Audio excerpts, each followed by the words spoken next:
નમસ્કાર વિદ્યાર્થીઓ. BA semester 2 મુખ્ય વિષય સમાજશાસ્ત્ર, એમાં પેપર નંબર 4 ભારતીય સમાજશાસ્ત્રનો અભ્યાસ કરી રહ્યા છીએ. આપણે આગળના ટોપિકમાં જોયું હિન્દુ ધર્મની માન્યતાઓ, જે અલગ અલગ માન્યતાઓ 10 માન્યતાઓ છે એનો અભ્યાસ કર્યો. ત્યારબાદ હવે આપણે જૈન ધર્મની માન્યતાઓ. તો જૈન ધર્મની 4 માન્યતાઓ અલગ અલગ પ્રકારે છે જે પ્રવર્તે છે. તો એમાં પ્રથમ છે સંસાર અને પરમાત્મા. જે પ્રથમ માન્યતા છે, જૈન ધર્મ અનુસાર સૃષ્ટિનું સર્જન કરનાર, સંચાલન કરનાર, નાશ કરનાર કે પુનર્જન્મ કરનાર એવી કોઈ સર્વોપરી દેવી શક્તિ કે ઈશ્વર નથી. કે આ લોકોના મતે તો કે કોઈ સંચાલન નથી કરતું, કોઈ એવી પુનર્જન્મ વાળી બાબત નથી, કોઈ એવી દેવી શક્તિ નથી. આ જૈન ધર્મની માન્યતા છે. સંસાર માયા નથી પણ વાસ્તવિકતા છે. કે જૈન ધર્મમાં સંસારને એક વાસ્તવિક સ્વરૂપે જોવામાં આવે છે. દેવી જીવન, માનવ શક્તિ, નરક જીવન અને તિર્યચ જીવન કે જેને નિમ્ન પ્રાણી અને વનસ્પતિ જીવો કહેવામાં આવે, એનો સંસાર બનેલો છે. કે આ સંસાર છે એ જીવોનો બનેલો છે, જેમાં નિમ્ન પ્રાણીથી લઈને માનવ જીવ, નર્ક, દેવી શક્તિ, આ દરેક બાબતોનો સમાવેશ થાય છે. આ સંસાર કર્મ બંધનોનું પરિણામ છે એવી માન્યતા છે. કે એક કર્મ બંધનનું પરિણામ છે એવી જૈન ધર્મમાં એક માન્યતા પ્રવર્તે છે. ત્યારબાદ બીજી માન્યતા જોઈએ તો કર્મ અને પુનર્જન્મ.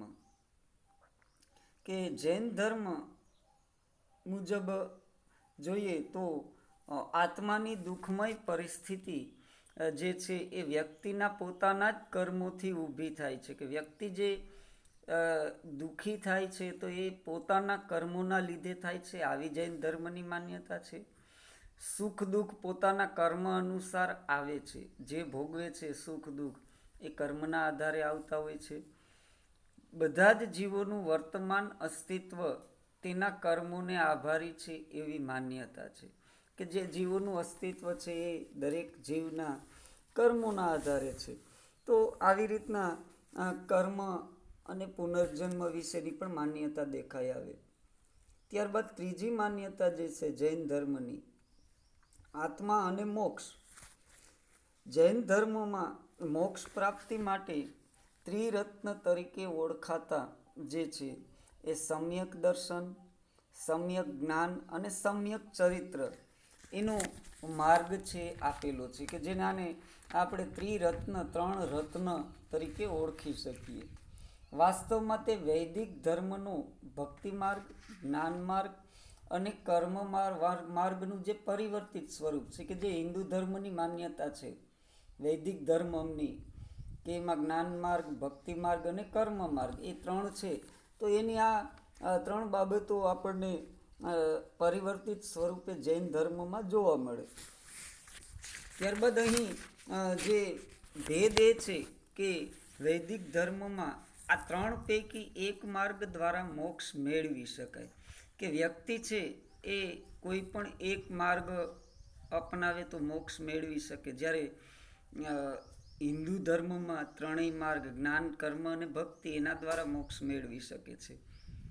જ્યારે જૈન ધર્મમાં મોક્ષ પ્રાપ્તિ માટે જે છે એ 3 માર્ગનું અનુસરણ કરવાનું હોય. જ્યારે હિન્દુ ધર્મમાં કોઈ પણ જ્ઞાન માર્ગ, ભક્તિ માર્ગ અથવા કર્મ માર્ગ દ્વારા પણ મોક્ષ પ્રાપ્તિ થઈ શકે.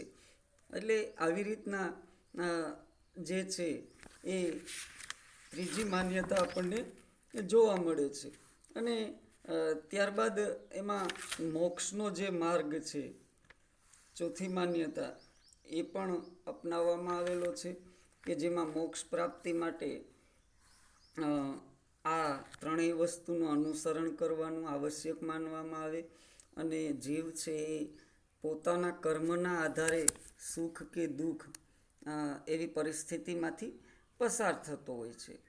જૈન ધર્મનો જે મૂળભૂત સિદ્ધાંત છે એ અહિંસા આપણને જોવા મળે, અને આ અહિંસા, આ સિદ્ધાંતના પાયાના આધારે ગૃહસ્થ માટે પંચવ્રતનો એક સિદ્ધાંત છે એ આપેલો છે કે જે જીવન માટે નૈતિક ધોરણોની વ્યવસ્થા અથવા વ્યવહારુ ધર્મ બની રહે છે. આ પંચવ્રતમાં ગૃહસ્થીએ અહિંસા, સત્ય, અસ્તેય અને બ્રહ્મચર્ય એ 5 વ્રતોનું પાલન કર્મબંધનથી મુક્તિ મેળવવા માટે કરવાનું હોય છે. પરંતુ માત્ર પંચવ્રતના પાલનથી મોક્ષ મળતો નથી. ગૃહસ્થીએ આ 5 વ્રતનું અનુસરણ દ્વારા મોક્ષ માટેની પૂર્વ તૈયારી છે કરવાની હોય.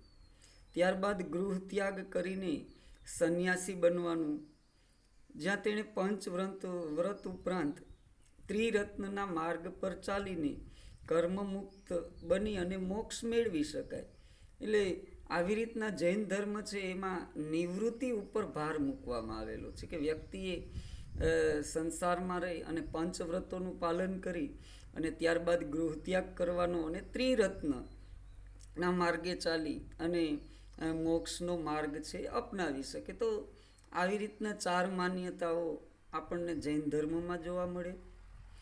ત્યારબાદ જોઈએ તો બૌદ્ધ ધર્મની પણ કેટલીક માન્યતાઓ છે. હિન્દુ ધર્મ, જૈન ધર્મની જેમ બૌદ્ધ ધર્મની પણ માન્યતાઓ છે. તો એમાં પ્રથમ છે કે કર્મ, કર્મફળ અને પુનર્જન્મ. આ પ્રથમ માન્યતા છે કે બૌદ્ધ ધર્મમાં કર્મને ચેતના કે સભાનતા તરીકે ઓળખવામાં આવ્યું. સારું, ખરાબ, પાપ કે પુણ્યની સભાનતા, આ બધી બાબત એટલે કર્મ. એટલે કોઈ પણ વર્તનમાં જ્યારે ઈચ્છા, તૃષ્ણા વ્યક્ત થાય તે વર્તનને કર્મ કહેવામાં આવે છે.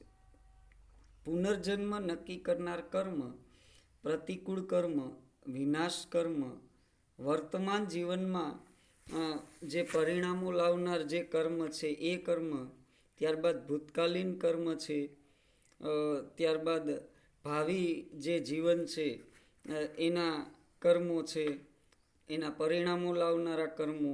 આ રીતે કર્મના અલગ અલગ પ્રકારો છે બૌદ્ધ ધર્મમાં દર્શાવવામાં આવેલા. ત્યારબાદ આ પ્રકારના કર્મોમાં કર્મફળ અને પુનર્જન્મનો ખ્યાલ વ્યક્ત થાય છે. કર્મો પરિણામ લાવે છે અને તેનું ફળ મળે છે, તથા કર્મ છે એ પુનર્જન્મ નક્કી કરે એવી બૌદ્ધ ધર્મમાં માન્યતા છે કે વ્યક્તિએ જે પ્રકારે કર્મો કરેલા હોય એ પ્રકારે એનો પુનર્જન્મ છે એ નક્કી થતો હોય છે. આ પ્રથમ માન્યતા હતી. ત્યારબાદ બીજી જે માન્યતા છે એ ઈશ્વર અને આત્મા, કે બૌદ્ધ ધર્મમાં ઈશ્વરના અસ્તિત્વનો સ્વીકાર થતો નથી, તેમજ અસ્વીકાર પણ નથી થતો. તેમાં આત્માના અસ્તિત્વનો પણ સંપૂર્ણ રીતે અસ્વીકાર કરેલો છે. એ રીતે જોતા બૌદ્ધ ધર્મ કદાચ અનિશ્વરવાદી નથી પણ અનાત્મવાદી છે, કે એમાં ઈશ્વરનો નથી સ્વીકાર કરવામાં આવેલો કે નથી અસ્વીકાર કરવામાં આવેલો, એટલે વચ્ચેનો માર્ગ અપનાવવામાં આવેલો છે. અને ત્યારબાદ સંપૂર્ણ રીતે આત્મા જે છે તો એના અસ્તિત્વનો પણ ક્યાંક ને ક્યાંક અસ્વીકાર થતો જોવા મળે છે. તો આ ત્રીજી માન્યતા છે. ત્યારબાદ જે બીજી માન્યતા બાદ આપણે જોઈએ તો ત્રીજી માન્યતા કે મોક્ષ અને મોક્ષનો માર્ગ. તો નિર્વાણ જે છે એ બૌદ્ધ ધર્મમાં મોક્ષ માટેનો પર્યાય છે. નિર્વાણ એ સ્વર્ગ નથી, પરંતુ સભાનતા મુક્ત અવસ્થા છે. તે આંતરિક પ્રકૃતિની શાંત અવસ્થા છે. આધ્યાત્મિકતાની સર્વોચ્ચ સ્થિતિ છે. રાગ, દ્વેષ, મોસવિહીન અવસ્થા છે. ત્યારબાદ તે મૃત્યુથી વિરુદ્ધ પરિસ્થિતિ છે.